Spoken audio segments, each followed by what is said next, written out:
በኢትዮጵያ ኦርቶዶክስ ተዋሕዶ ቤተክርስቲያን በሰሜን ሸዋ ሀገረ ስብከት በጫጫ ክፍለ ከተማ ግራና አንበሳ መጥምቀ መለኮት ቅዱስ ዮሐንስ ቤተክርስቲያን ይባላል።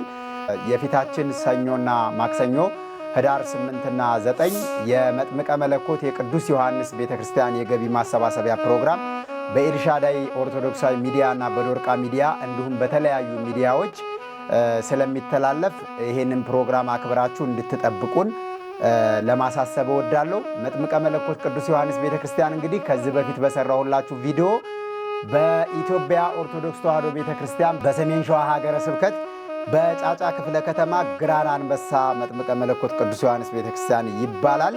እንግዲህ ከዚህ በፊት ቦታው ላይ ሄጄ የሰራሁት ቪዲዮ አለ። በመጀመሪያ ቤተክርስቲያኑ ሲመሰረት ወይም ሲቋቋም ቤተክርስቲያኑ ከሙስሊም ቆርቆሮ፣ ሚስማር፣ ሶላር የተለያየ ማቴሪያል ወስደው በዳ ተይዘው ያንን ዕዳ እባክህን ለመክፈል ተቸግረናልና አግዘን ብለው ባቀረቡልኝ ጥሪ መሰረት ቦታው ድረስ ሄጄ ዶክመንተሪ በመስራት በሀገር ውስጥም ከሀገር ውጭም የምትገኙ የመጥምቀ መለኮት የቅዱስ ዮሐንስ ወዳጆች ባደረጋችሁት እርዳታና ትብብር ዕዳውን መክፈል ተችሎ በቀጣይ ደግሞ ቤተክርስቲያኑ በአዲስ መልክ እንዲሰራ ቁፋሮ እንዲቆፈር ያው ማሽን ገብቶ በዚህ መልክ ተቆፍሯል።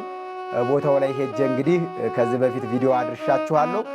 አሁን ደግሞ እንደ አጠቃላይ የገቢ ማሰባሰቢያ ፕሮግራሙ የተዘጋጀው ለምንድን ነው?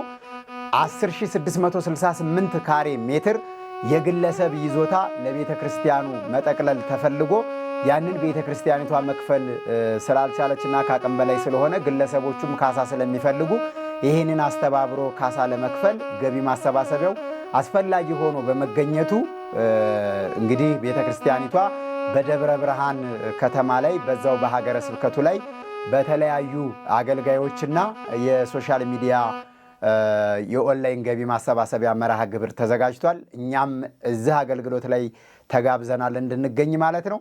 ስለዚህ ህዳር 8 እና ህዳር 9 በዶርቃ ሚዲያ እና በኤልሻዳይ ኦርቶዶክሳዊ ሚዲያ በቀጥታ እንድትከታተሉና የበረከቱ ተሳታፊ እንድትሆኑ እኛም የተሰጠን የበረከት ቻሌንጅ ስላለ በዚህ ላይም እንድትተባበሩና እንድታግዙን ማሳሰብ እንፈልጋለን።